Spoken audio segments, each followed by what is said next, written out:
9, do verso 19 ao verso 27. E, obviamente, traz uma pergunta para nós. Tudo você faz por causa do Evangelho? E esse texto ele é muito mal interpretado e mal compreendido. 1 Coríntios, capítulo 9, do 19 ao 27. Por que ele é mal compreendido? Alguns vão dizer, eu faço tudo pelo Evangelho. Então, vou pregar o Evangelho para uma tribo indígena.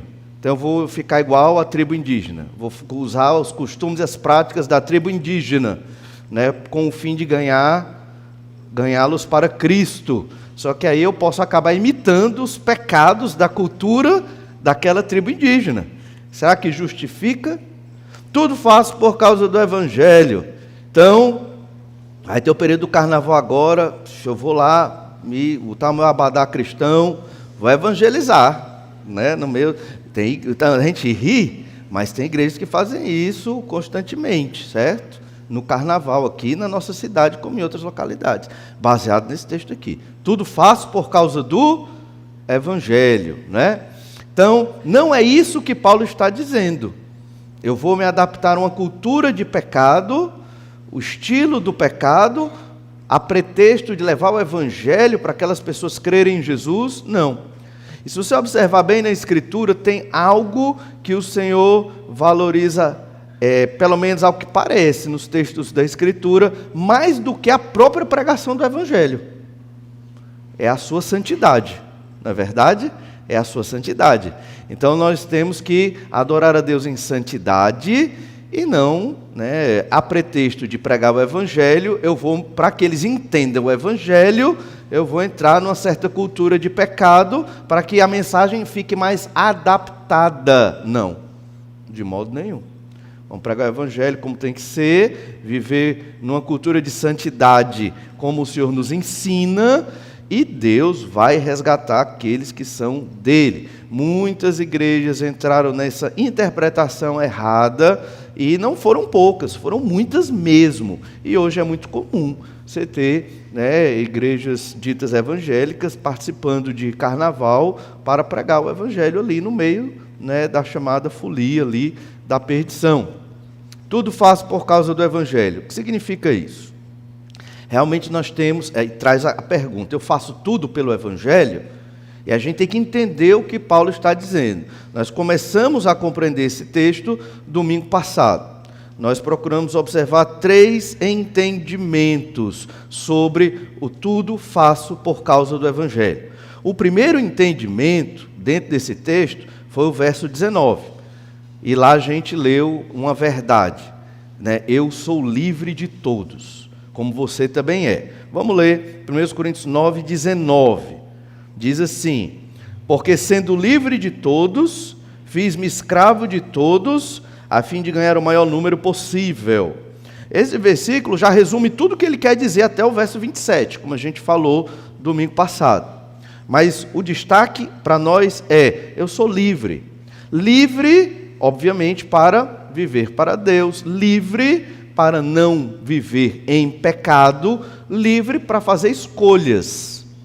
E aqui a ideia é que se você é um crente que busca ao Senhor, que tem comunhão com seu Deus, confessa seus pecados, pede perdão, lê sua Bíblia, e você percebe o quanto Deus tem lhe abençoado, porque depende do seu relacionamento com o seu Senhor, o seu Salvador, você vai perceber com certeza como a vida é maravilhosa e como é maravilhoso ser crente em Jesus Cristo. Não tem vida melhor, não existe nada melhor do que servir ao Senhor.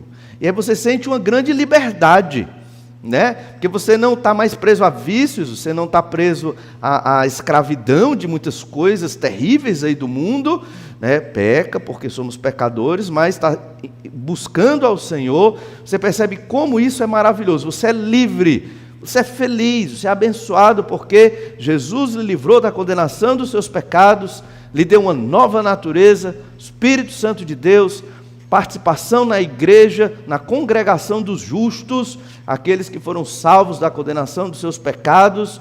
Irmãos, são muitas bênçãos, é muita alegria. É muita felicidade mesmo, e isso até a volta do Senhor Jesus Cristo. E você pode viver, se você está nessa condição, viver para ser feliz com o Senhor.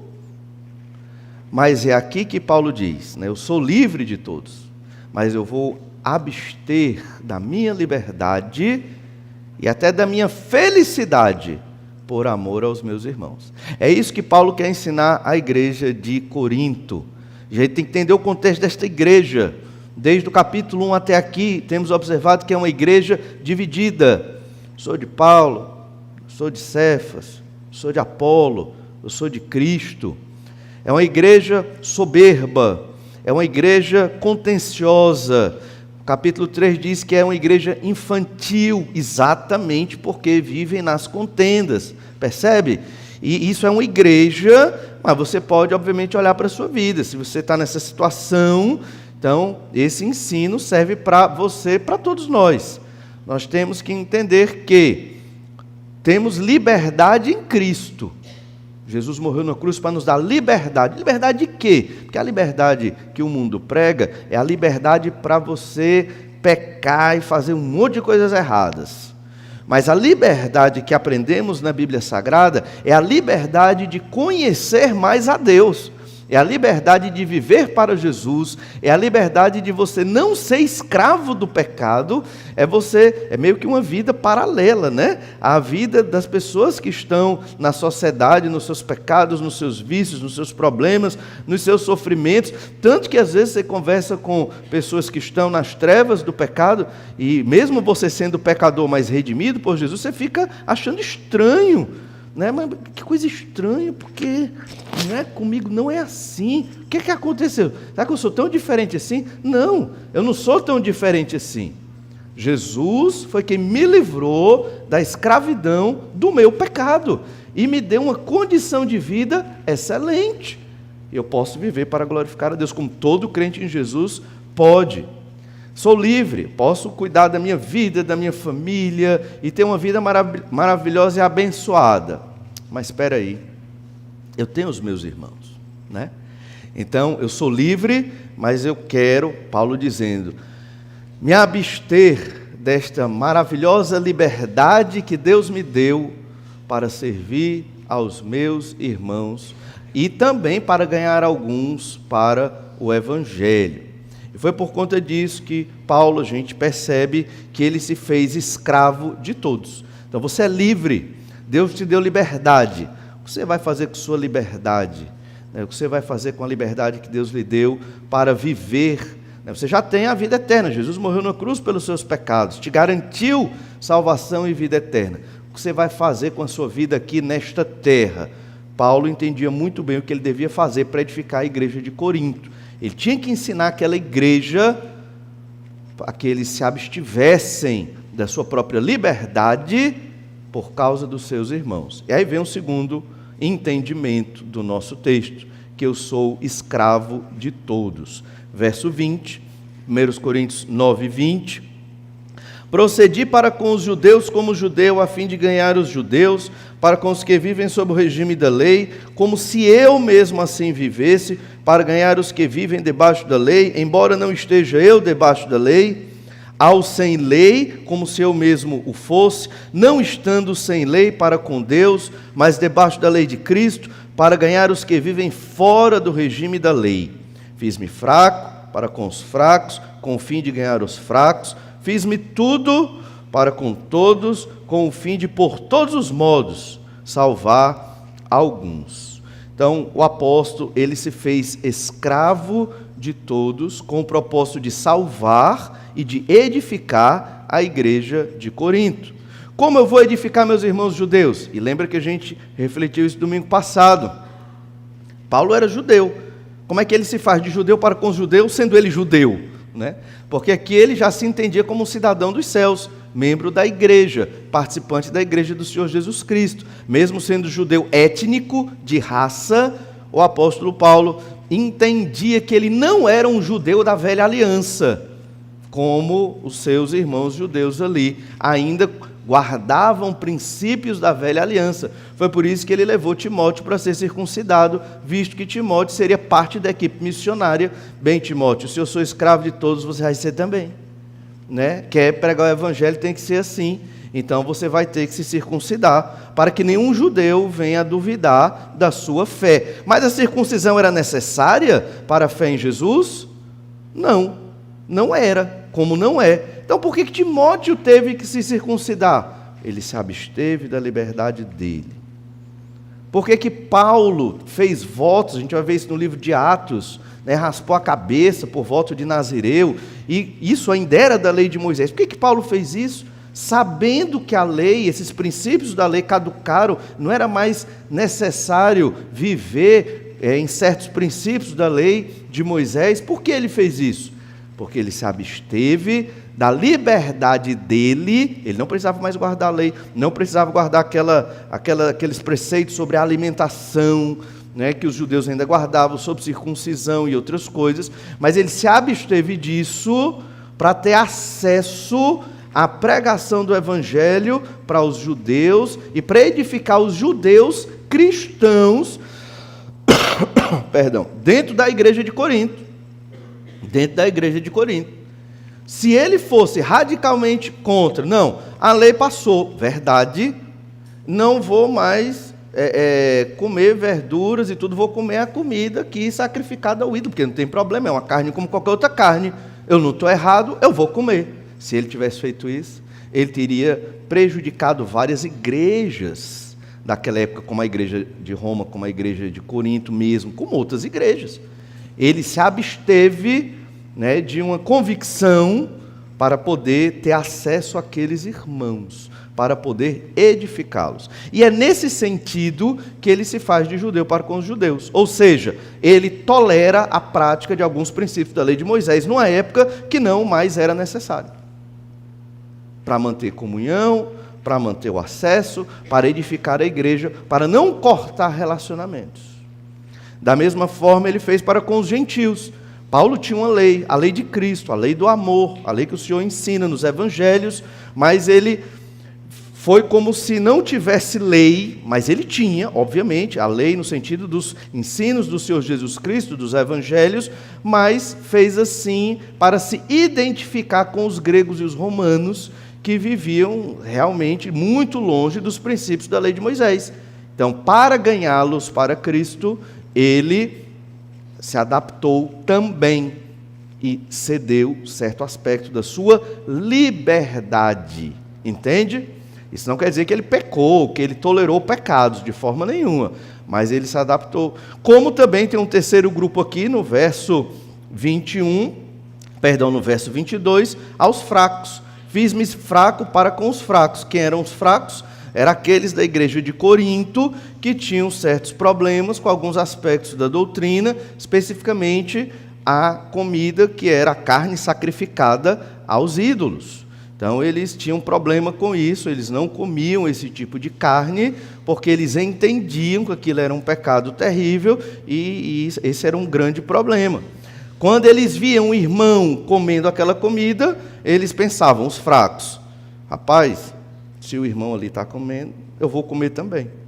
Só que quando ele ia comer essa carne, ele começava a pensar, qual o problema? Ter Jesus e ter o ídolo. Essa carne é tão gostosa. Para a gente é difícil entender isso, mas naquela época essa era a lógica. E então eles começavam a tentar um ajuste, né?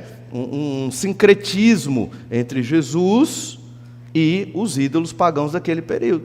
Por isso Paulo diz, se essa carne vai prejudicar a fé do teu irmão, deixa de comer carne, porque esse teu irmão fraco, ele ainda não entendeu que comer a carne não é pecado em si, mas o ídolo sim, é pecado. Você tem que fazer essa diferença. Algumas pessoas não conseguem desatrelar certas questões, certas coisas.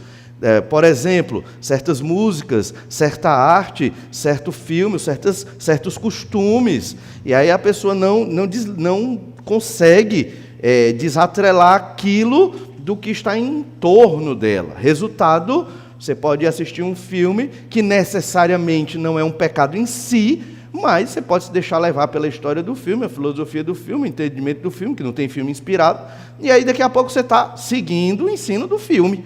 Aí é um irmão fraco. Não soube ter a crítica e dizer, esse filme aqui, ó, esses 10% aqui joga fora, ou esses 30% joga fora, o resto se salva. É assim que nós devemos proceder. Mas se você não consegue fazer isso, não assista o filme, e assim por diante. Paulo se fez de fraco para com os fracos. E aí vem o verso 23. O verso 23, que é exatamente onde nós queremos continuar hoje, no terceiro entendimento, do verso 23 ao verso 27. O segundo entendimento, eu sou escravo de todos. Sou livre, sou escravo. Terceiro entendimento, vamos observar hoje, sou disciplinado por amor a Deus. Todo crente em Jesus, ele tem que ser disciplinado. Todo crente em Jesus. Isso não é uma opção. Isso não é uma opção. Isso aí é uma característica daqueles que foram salvos pelo Senhor Jesus Cristo. A disciplina no sentido de cumprir aquilo que realmente tem que ser feito para que eu seja um imitador de Jesus. E o que Paulo está fazendo aqui, nesse texto, que é fundamental para ensinar a igreja de Corinto, uma igreja imatura, uma igreja que precisava aprender a amar, embora a palavra amor não esteja aqui, é um texto que trata de amor, porque eu abro mão da minha liberdade, eu me torno escravo para ganhar o meu irmão, e agora eu vou ter que ser disciplinado por amor a Deus e amor aos meus irmãos. Perceba que em todo esse texto nós deixamos de pensar em nós e estamos pensando no outro. E essa é a dinâmica da igreja. Se eu chego na igreja do Senhor Jesus pensando somente em mim, eu já estou indo mal. Eu tenho que pensar no outro, no meu irmão, em ajudá-lo e em servi-lo. É claro que todos nós precisamos do apoio, todos nós precisamos do amor de uns para com os outros, mas é isso que o apóstolo quer ensinar para esta igreja infantil e egoísta. E nós, muitas vezes, acabamos nos tornando ou infantis, ou egoístas, ou pendendo para a soberba. Aí temos que lembrar desse texto aqui. Eu sou livre, mas vou abdicar da minha liberdade por amor ao meu irmão. Como eu faço isso? Eu vou ser escravo dos meus irmãos. Jesus ensinou isso. Mas para isso acontecer, eu tenho que ser disciplinado. Olha o verso 23. Tudo faço por causa do Evangelho, que é o tema da nossa meditação hoje. Tudo faço por causa do Evangelho. Qual o propósito?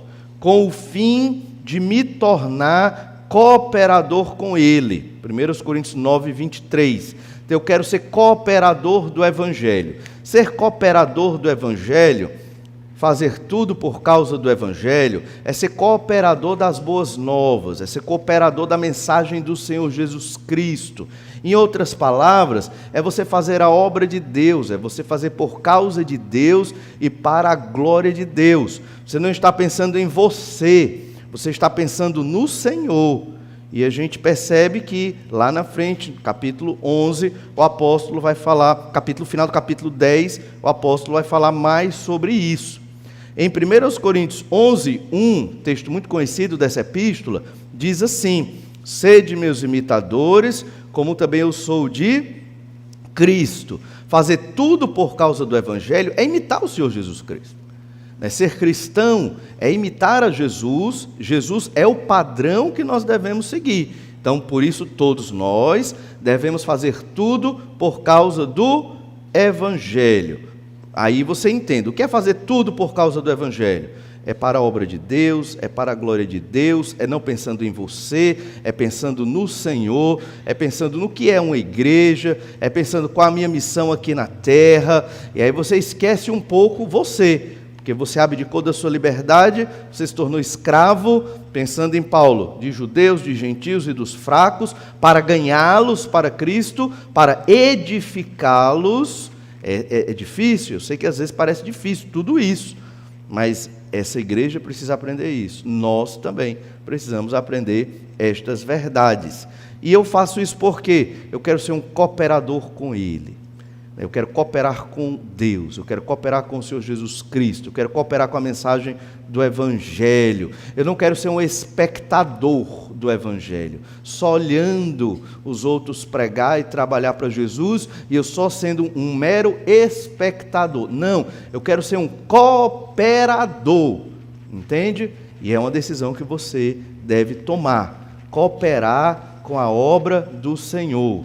Às vezes isso não é muito divulgado, talvez falado nas igrejas hoje. Por que eu digo isso? Porque as pessoas vão às igrejas hoje, igrejas evangélicas, procurando suprir as suas necessidades, resolver seus problemas emocionais, financeiros, de saúde e uma série de outros problemas. E obviamente, eu entendo que precisamos ter soluções, mas para isso existe a oração. Deus escuta a oração, o Espírito Santo intercede por nós, o Senhor Jesus também. Então, aí existe esse mecanismo sobrenatural que a Bíblia chama de oração, para colocar diante de Deus as nossas necessidades. Mas a igreja, ela existe para cooperar com o Evangelho. Para isso, você tem que ter essa postura. Você tem que se entender como alguém que absteve da sua liberdade, Eu sou livre, mas eu sou escravo, e agora eu tenho que ser disciplinado. Olha o verso 24, 1 Coríntios 9, 24. Não sabeis vós que os que correm no estádio, todos na verdade correm, mas um só leva o prêmio? Correi de tal maneira que o alcanceis. E aqui Paulo, em Corinto, está citando o exemplo dos jogos istmicos. Para os gregos, havia os jogos olímpicos, do Monte Olimpo. Para Corinto, havia os jogos istmicos, devido à condição geográfica ali de Corinto. Então, eram os jogos istmicos. E ali, nos jogos istmicos, havia aquele que corria no estádio, Então, ele estava se aplicando e ele queria ganhar um prêmio. Então, essa é a imagem que nós devemos ter do crente em Jesus. O crente em Jesus, ele tem que ser um atleta, ele tem que correr, ele tem que se exercitar, ele tem que buscar o prêmio. O crente em Jesus, ele não está tranquilo, ele não está de férias, ele não está ali ocioso, ele não está cuidando da sua própria vida, como se Jesus, o Evangelho e a Igreja do Senhor fossem um adendo à sua vida, fosse sim um detalhe, fosse um aspecto. Não. Para o crente em Jesus, o Senhor Jesus Cristo é fundante, é fundamental na sua vida. Tudo faço por causa do Evangelho. É isso que nós temos que lembrar. Todos temos problemas, todos temos dificuldades, todos temos enfermidades, um maior do que os outros, não adianta comparar aqui. Mas a questão é que para os que creram em Jesus, pensar em tudo faço por causa do Evangelho significa: abstive da minha liberdade que eu tenho e Deus me deu para servir aos meus irmãos como escravo para ganhar muitos, alguns que ainda vão crer em Jesus, outros que precisam aprender mais do Evangelho. Eu posso ser um colaborador para isso, só que eu tenho que ser esse atleta. Eu tenho que ser disciplinado. Não tem outra forma. Os crentes de Corinto, eles não eram disciplinados. Eles não buscavam Jesus com afinco. Eles estavam disputando, estavam brigando, e muitas coisas fizeram errado. A questão dos dons, que ainda vamos estudar, os dons espirituais, eles ficavam competindo quem tinha o melhor dos dons. Coisa de criança, Eles, na ceia do Senhor, no capítulo 11, vamos ver em breve esse texto, eles estavam ali também, uns chegavam mais cedo, comiam tudo, não deixava o alimento para os outros que chegavam depois, ou seja, era muita bagunça. No início da epístola é dito que é uma igreja de Deus. A igreja de Corinto era uma igreja de Deus. No entanto, precisava de disciplina, precisava de amadurecimento, precisava de empenho. Todo crente em Jesus tem que viver assim. Isso não é uma opção, certo? Isso não é uma opção. Isso é uma característica daqueles que foram salvos pelo sangue do Senhor Jesus.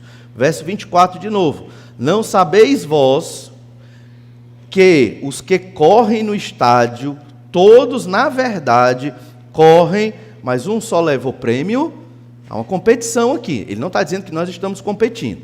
Ele está dizendo que o atleta, ele se esmera para vencer. Ele não está dizendo que os crentes têm que disputar, não é isso.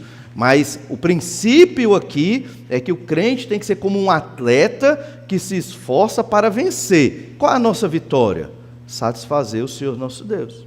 É cumprir a vontade de Deus, é agradar o Senhor, é usar a nossa vida como colaboradores do Evangelho do Senhor Jesus Cristo. É fazer tudo por causa do Evangelho. Muitas coisas que nós fazemos na igreja, se nós não tomarmos cuidado, nós podemos nos perder naquilo em que estamos fazendo. Por exemplo, vamos fazer um retiro para os jovens. Perdão. O retiro tem uma dinâmica, tem uma brincadeira, tem um momento social, tem uma boa alimentação, mas esse não é o foco do retiro, não é verdade? O retiro para os jovens no período do carnaval, os jovens vão ficarem soltos no meio, né, da bagunça que fica a nossa cidade, e terem um local para adorar a Deus, para serem desafiados pela palavra, para terem tempo de oração e para nutrir uma boa comunhão entre irmãos e até pregar o Evangelho para alguns que eles vão levar ali para ouvir do Evangelho. Então, o propósito é a glória de Deus. Então, a gente tem que ter muito cuidado porque podemos nos perder nos preparativos e nas coisas que são boas, é claro, e esquecer o tudo faço por causa do Evangelho. A mesma coisa quando fazemos almoço na igreja, quando fazemos casais de comunhão, quando fazemos qualquer atividade com as crianças, tudo. Então não podemos perder o foco, senão nós deixaremos, se perder o foco, nós deixamos de ser, mesmo que tenha no nome, uma igreja do Senhor Jesus Cristo, e podemos nos tornar uma associação de religiosos. Eu não quero estar numa associação de religiosos.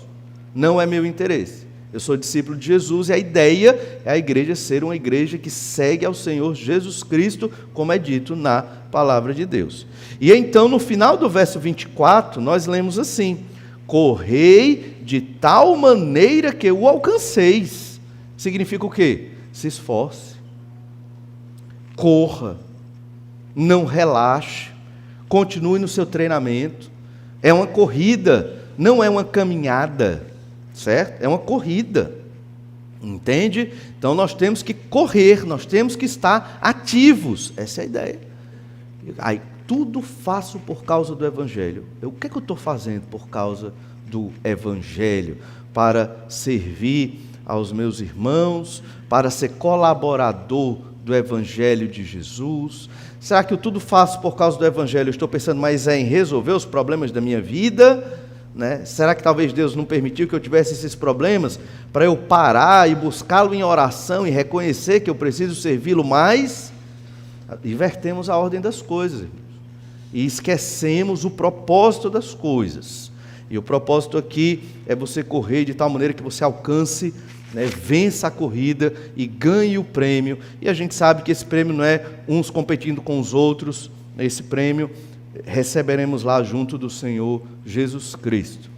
Olha o verso 25, vai completar essa figura dos jogos istmicos, que eram os Jogos Olímpicos lá de Corinto. Verso 25, todo atleta em tudo se domina, aqueles para alcançar a coroa corruptível, nós, porém, a incorruptível. Então aqui ele deixa muito claro, nós não estamos buscando prêmios aqui na terra, estamos buscando um prêmio nos céus, uma coroa que não se corrompe. Essa coroa para o atleta que vencia a corrida, a maratona, né, para os gregos, era uma coroa feita de folhas, né, folhas que podiam rapidamente se desgastar, ficava só na lembrança, né? Coroa com alguma vegetação, arbustos trançados ali, era a coroa de louros ali, para quem vencia a maratona. A nossa coroa, ela é incorruptível, ela não se desgasta, ela é por toda a eternidade. É uma coroa literal que vamos receber quando chegar no céu? Provavelmente não necessariamente, mas é o símbolo da vitória. Qual o símbolo da vitória? Lá em Apocalipse, capítulo 2 e 3, sempre quando Jesus manda uma carta para aquelas 7 igrejas, no final ele diz: ao vencedor darei. E aí é dada alguma coisa ao vencedor naquela igreja. Quem é o vencedor? O vencedor, irmãos, é todo crente que completa a sua carreira. Esse é o vencedor. É aquele que passa todos os anos da sua vida testemunhando do Evangelho de Jesus até o dia em que o Senhor Jesus nos chamar. Esse é o vencedor. É aquele que entende a sua vida como um projeto da obra de Deus, que eu faço parte e eu posso ser este colaborador do Evangelho se eu fizer tudo por causa do Evangelho.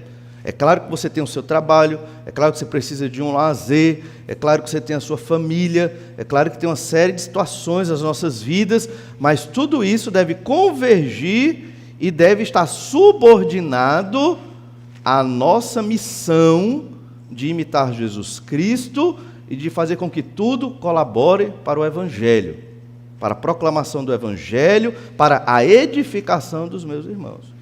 Por que vocês acham que os membros da igreja de Corinto estavam brigando?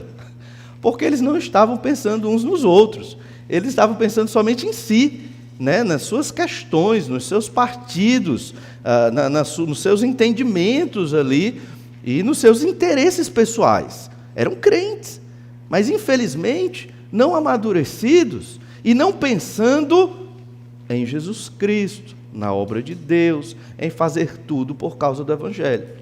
Lembra que no capítulo 8, Paulo falou de abdicar da carne sacrificada aos ídolos. Irmão, abdique, deixa essa. Você pode comer. Se comer, se não comer, não perde nada, não ganha nada, mas por amor ao seu irmão, abdique. No capítulo 9, no início, Paulo abdicou do seu sustento financeiro, para não ter problema com aquela igreja, a igreja de Corinto, e poder edificar aquela igreja. Ele absteve-se do seu sustento financeiro, por amor àqueles irmãos, veja bem. E aqui ele quer ensinar essa verdade, mas para isso, né, você tem que entender que é necessário a disciplina. Essa disciplina significa o quê? Você tem que ser um atleta. Todo atleta em tudo se domina. Para ganhar o quê? A coroa incorruptível, né? Ou seja, você vai ser recompensado pelo Senhor porque completou a carreira. Em outra versão, a versão Almeida Corrigida Fiel, 1 Coríntios 9, 25, diz assim: e todo aquele que luta, de tudo se abstém. Eu vou ler a versão Almeida, revista atualizada, que é a que a gente mais usa aqui na igreja. Agora, diz assim: todo atleta em tudo se domina. A outra versão, Almeida Corrigida Fiel, diz: e todo aquele que luta, de tudo se abstém.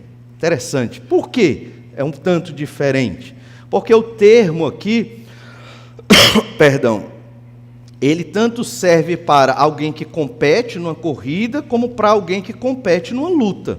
Né? Uma luta de boxe, uma luta, né, greco-romana, que seja. Então, a pessoa ela tem que se dominar, ela tem que estar habilitada e treinada para vencer a luta. É por isso que a Almeida Corrigida Fiel traduz como aquele que luta. Nós somos como esse atleta. A palavra necessariamente não é atleta, mas é aquele que faz algo de esforço e empenho, né, considerável. Essa é a lógica aqui. E esse termo era usado para os corredores e para os lutadores. Aquele que fazia algo com grande intensidade e esforço. Você não vai ser um crente que tudo faz por causa do Evangelho sem dedicação e esforço. Não vai. Você tem que querer, você tem que se dedicar, você tem que ter disciplina, você tem que ler sua Bíblia todo dia e refletir no que está lendo. Você tem que ter uma vida de oração e todo dia orar ao Senhor, confessando o pecado, suplicando perdão, pedindo ajuda, força para ser um servo ativo e atuante. Ah, pastor, eu não sou assim, eu não tenho isso, e agora? Bem, o primeiro passo você já deu, reconheceu, que na verdade nenhum de nós consegue, né? A não ser que o Senhor nos capacite. Você não deve achar, sou fraco, não vou conseguir, não vou, de forma nenhuma. Você deve fazer é ir. Simplesmente queira. Não pense, será que eu vou ler minha Bíblia hoje? Não. Você acordou, né, fez sua higiene pessoal, abra sua Bíblia. Não espere ter vontade. Não pense. Não sei se vou para a igreja. Esse pensamento é inútil. Venha para a igreja. É simples. E ore a Deus suplicando misericórdia para você prestar uma adoração que agrade ao Senhor. É assim que a gente faz. Porque se você der aquele pensamento, será que vou, será que faço, será que leio? O seu coração pecaminoso vai começar a inundar a sua mente com uma série de desculpas. Não precisa, eu já li a semana passada toda, eu conheço a Bíblia bem demais, mas eu já sei de tudo isso, aí vai. E aí que você se perde. Então, é necessário, o atleta é aquele que se esforça com grande intensidade, é aquele que luta, e ele em tudo se domina, ou seja, de tudo ele se abstém. Se você está com a versão Almeida Corrigida Fiel ou Correlata, uma versão semelhante, de tudo ele se abstém. Dominar aqui tem tudo a ver com o domínio próprio. O crente, ele no poder do Espírito Santo, ele consegue se dominar e abster-se de certas coisas que necessariamente não são pecado, mas que estão atrapalhando a sua disciplina de vida com Deus. Então você tem que deixar. Não dá para ter tudo, irmãos. Como tem um ditado, né, que diz, não tem almoço de graça, né? Então, tem que pagar o almoço. Ou seja, tem que ralar, tem que correr atrás, tem que batalhar, não cai do céu. O Espírito Santo nos capacita, o Espírito Santo nos ajuda, o Espírito Santo nos impulsiona. Mas você tem que querer, você tem que querer. É aí que entra a disciplina. Todo crente, ele tem que ser como este atleta, como este lutador. Ele se domina e ele se abstém do que for necessário para ser um colaborador do Evangelho. Foi o que Paulo fez. Absteve-se até do seu próprio sustento financeiro. Fez judeu para com os judeus, é isso que significa. Fez-se gentil para com os gentios e fraco para com os fracos, para ganhar e edificar a igreja de Corinto, que precisava. Então, por isso que Paulo falava com tanta propriedade, porque ele não só falava, como também ele vivia. E você, crente em Jesus, nós cremos em Jesus, devemos viver assim, diariamente, entregando a nossa vida ao Senhor Jesus Cristo, para colaborar com a obra de Deus, para sermos ativos e participantes na proclamação do Evangelho, na edificação dos irmãos. Pensando nessa expressão que se domina ou que se abstém, como eu falei, tem tudo a ver com o domínio próprio, aqui tem algumas expressões que podem nos ajudar. O que seria, se abster de algo ou se dominar? É segurar a si mesmo. Você se segura. Entende? Você tem uma personalidade, um ímpeto, e aí você vai agir de uma maneira que pode, magoar alguém. Você se segura. Isso é o domínio próprio. Entende? Você se domina. Você não peca contra o irmão ou não prejudica o Evangelho. É ser um chefe para si mesmo. Você é o seu chefe. Você manda em você. O seu corpo, a sua mente não faz o que quer. Você manda. Não, isso aqui não, Valnei, isso aqui não. Acabou. E você faz aquilo que Deus quer que você faça. O domínio próprio é fazer com que o próprio coração seja obediente.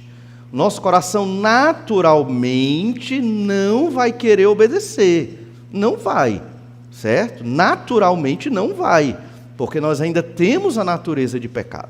Então, eu sou o chefe do meu coração.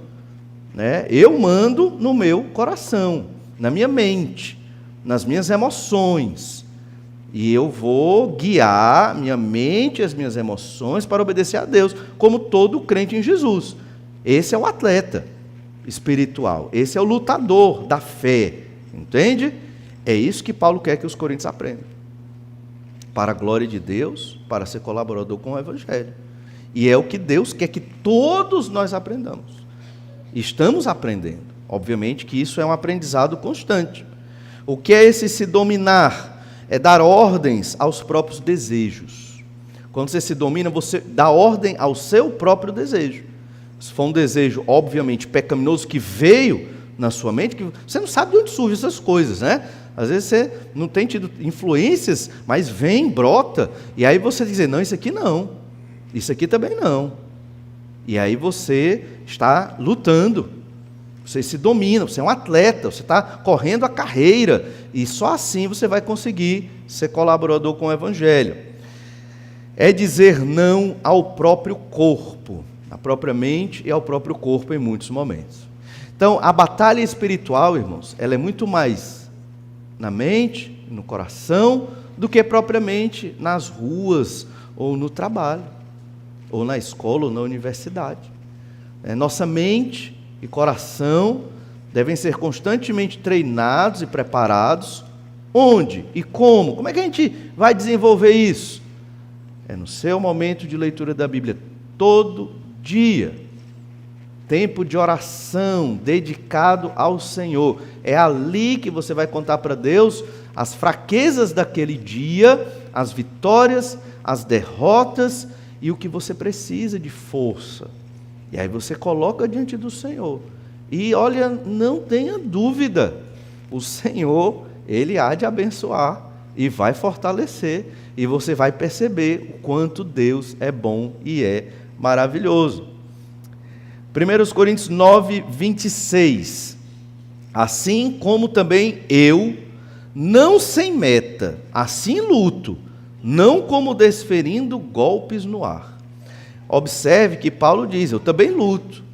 Todos temos que lutar. Ele também está lutando, mas não sem meta, não sem objetivo.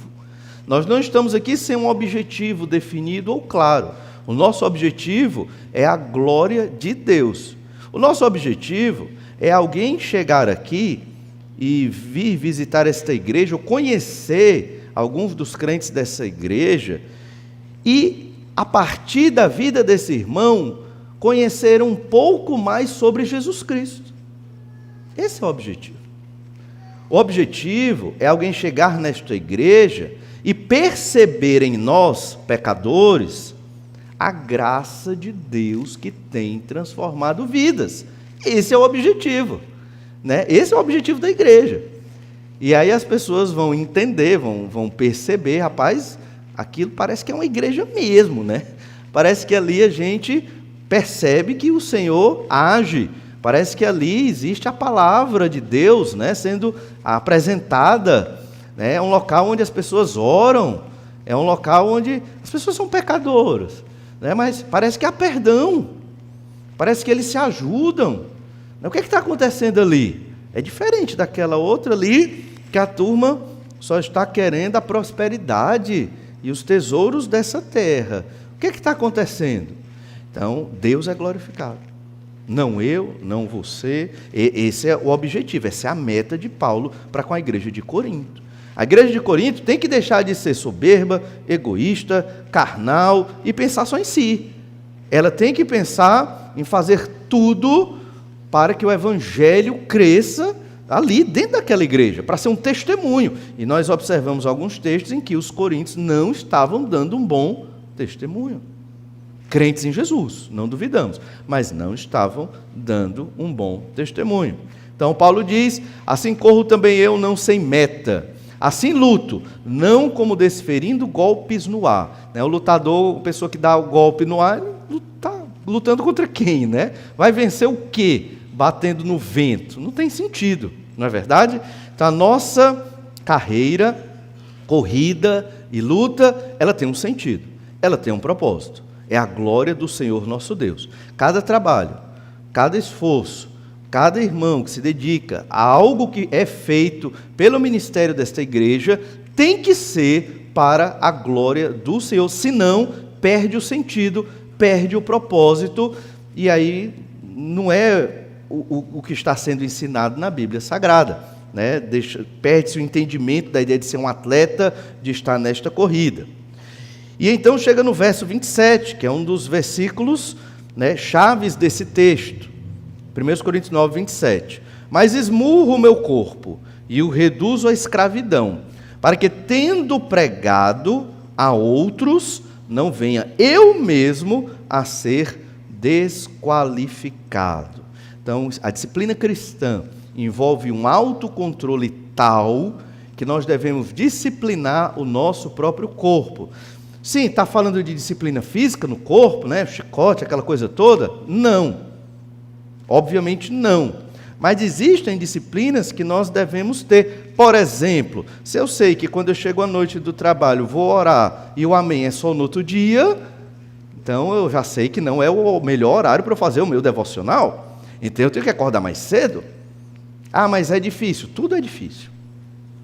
Tudo é difícil na vida, né? Tudo que é bom é difícil e dá trabalho. Acorda mais cedo para você fazer o seu devocional e ter o seu momento de oração. Quando Paulo diz que ele se esmurrava, não é literalmente ele se esmurrando, como um lutador, né, de boxe ou de luta greco-romana, mas significa que ele está reduzindo o seu corpo à escravidão, a sua mente, os seus desejos. Ele se considera pecador, mas está lutando.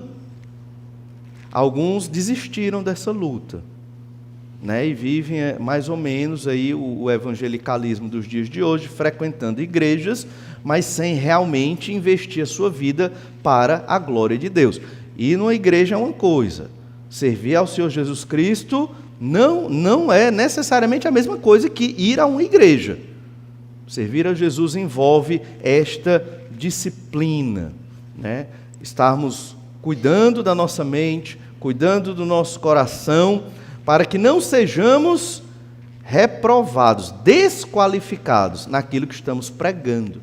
Como isso pode acontecer? Ora, quando você fala do amor, do perdão de Jesus, e está pouco tempo depois você criando uma confusão, por exemplo, né?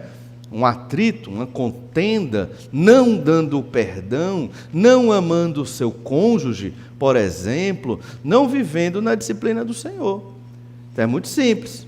Se você prega algo e é tentado, né, a não viver daquela forma e cede a isso, você está sendo desqualificado. Paulo se preocupava muito com isso. Por isso que aquilo que ele ensinava, ele procurava mostrar. Estou fazendo. Eu estou fazendo. Você tem que fazer também. Esse texto é extremamente desafiador. Por quê? Porque ele fala da disciplina. Eu tenho que ser disciplinado. Eu sou livre, abstive da minha liberdade por amor aos meus irmãos, me tornei escravo para servir ao Senhor Jesus Cristo na igreja. É o que Paulo está ensinando, mas para isso eu tenho que ser disciplinado, um atleta, um corredor, dominar a minha mente, dominar as minhas emoções, ser o dono do meu corpo. E ocasionalmente, ao pecar, eu tenho que confessar ao Senhor, levantar e continuar servindo ao Senhor nosso Deus. E é o Senhor que vai nos fortalecendo para servi-lo.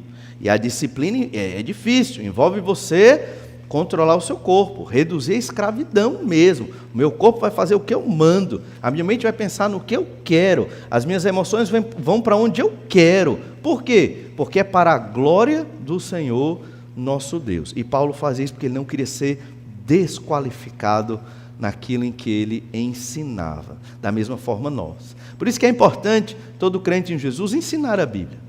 Todo crente em Jesus fazer discipulado, pregar o Evangelho, porque você se sente responsável por aquilo que você está ensinando, pelo Evangelho de Jesus. E você vai observar a sua vida para estar condizente com aquilo que você está pregando. Isso nos lembra um texto maravilhoso lá em Gálatas capítulo 2, verso 20, quando Paulo diz: logo, já não sou eu quem vive, mas Cristo vive em mim. E este viver que agora tenho na carne, vivo pela fé no Filho de Deus, que me amou e a si mesmo se entregou por mim. Então, quando você subjuga o seu corpo, obviamente, nesse sentido que estamos colocando aqui, como atleta, para ser colaborador do Evangelho, para edificar a igreja do Senhor Jesus Cristo, para amar o seu irmão, servindo ao seu irmão, não é mais você quem vive, é Cristo vivendo através de você. E esse é o objetivo, é você ser o imitador de Jesus, e as pessoas enxergarem em você algo do Senhor Jesus Cristo. Não porque você é bom, ou porque você é religioso, ou algo nesse sentido, mas porque você está nessa luta cristã, né, nessa disciplina espiritual, e o Senhor vai lhe usando e lhe capacitando. Não mais vivo eu, já não sou eu quem vive, mas Cristo vive em mim, e esse viver que agora tenho na carne, o de hoje, é pela fé. Tudo isso que a gente falou aqui, obviamente você vive pela fé. Você tem que crer no que Paulo viveu, no que ele está ensinando para a igreja de Corinto, e essa é a resposta para os problemas da igreja de Corinto. Essa é a resposta. É isso aqui. É você abdicar da sua liberdade, fazer-se escravo dos seus irmãos e ser disciplinado naquilo que você vive para com o Senhor. Assim, certamente, você vai estar glorificando a Deus e habilitado para receber a coroa incorruptível, né? Essa é a nossa vitória, é completar a nossa carreira e diante do Senhor, né, podermos chegar lá mostrando ao Senhor, obviamente o Senhor Jesus vai perceber em nós uma vida de erro, sim, ninguém é sem pecado aqui, mas de dedicação e serviço para a honra e glória do Senhor nosso Deus. Sejamos esses atletas que tudo fazem por causa do Evangelho. Vamos orar? Pedir que o Senhor nos abençoe. Te agradecemos, Pai, porque o Senhor é um Deus maravilhoso e cuida de nós, nos fortalece, sustenta, capacita e ajuda em tudo. Sem Ti, ó Deus, nós não conseguiríamos. Obrigado, Senhor, pela Tua palavra, pelo exemplo do apóstolo que nos desafia. Sabemos que a corrida é complexa, é muitas vezes difícil, o domínio próprio, o subjugar a própria carne, o abster-se das liberdades lícitas. Senhor Deus, só o Senhor, com Teu Santo Espírito, para nos dar esta sabedoria e nos capacitar a viver, colocando tudo na nossa vida por causa do Evangelho, para a glória do Teu nome. Capacita cada um de nós, Senhor, para não perdermos o foco, mas para estarmos sempre sintonizados contigo, com a Tua palavra, vivendo para a glória do Senhor. Que nós te pedimos, ó Pai, em nome do Senhor Jesus Cristo. Amém. Você ainda tem um tempo que você pode dedicar em oração silenciosa, antes do encerramento do nosso momento de adoração. Deus lhe abençoe, lhe fortaleça nessa semana e até breve.